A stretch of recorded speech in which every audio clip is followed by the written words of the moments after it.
तो और आपको विशेष रूप से बता रहा हूं कि देखो कर्म की खटिया कैसे बनती है। मुख्य रूप से आप देखिए कर्म की खटिया कैसे बनती है। तो बोले कि खाट में क्या होते, 4 पाए होते हैं, है ना, और फिर उसको 2 सिरा होते, 2 पाटी होती है। कितनी लकड़ियां होती हैं बताओ खाटिया में? पलंग है, खटिया में कितनी लकड़ी होती हैं? 8 होती हैं। वैसे ही हमारे आचार्यों ने बहुत अच्छा चिंतन उसमें करते हुए कहा कि सबसे ये बताओ कि ये कर्म की खटिया किस पे खड़ी होती है। तो बोले कि 4 पाए पर खड़ी होती है। पाए अगर नहीं है तो खटिया हो ही नहीं सकती। तो 4 पाए 4 कोनों पर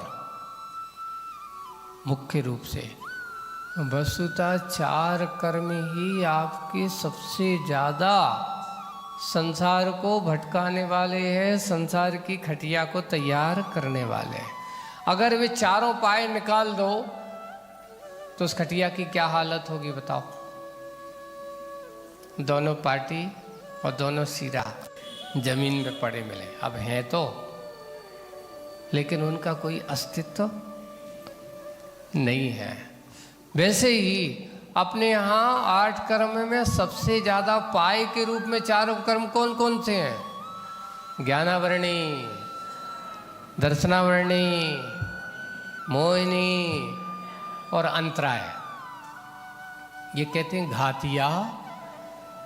जिन 4 घातिया कर्म पर ही संसार की खटिया बनी हुई है। इन 4 की खटिया बिल्कुल बनी हुई है। ये कहो कि खटिया खड़ी हुई है और जिस पे ये जीवात्मा आराम से मोह की निद्रा में सोता रहता है। अब इसको खुला है तो करना क्या है, ज्ञानी लोग करते हैं। हमारे भगवंतों ने अरहंत किया, सबसे पहले खटिया की मूल अस्तित्व को मिटा दो, 4 पायों को अलग कर दिया। अब खटिया पर तो है, पर खटिया कहाँ पर है? जमीन पे आ गई है, आपका धर्म नहीं है। धीरे धीरे करके सिरा बड़ा भी संबंध है।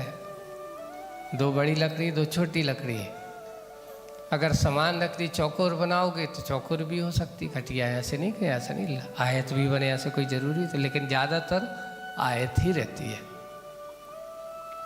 तो आयु, नाम, गोत्र और वेद, इसके ऊपर पूरा आप बुन करके रखते हो, रिश्तों का, संबंधों का। ये अघातिया कर्म की दोनों 4 लकड़ियां हैं, इनको एक एक करके निकालते जाओ, निकालते जाओ। अब ये बताओ, जिस दिन तुम्हारी ये सारी 4 लकड़ियों का संबंध टूट गया, अब आपको कितनी भी डोरी बांधने की कोशिश, डोरी बंधेगी क्या? लकड़ी नहीं बंधे किस पे? रस्सी बंधे किस पे?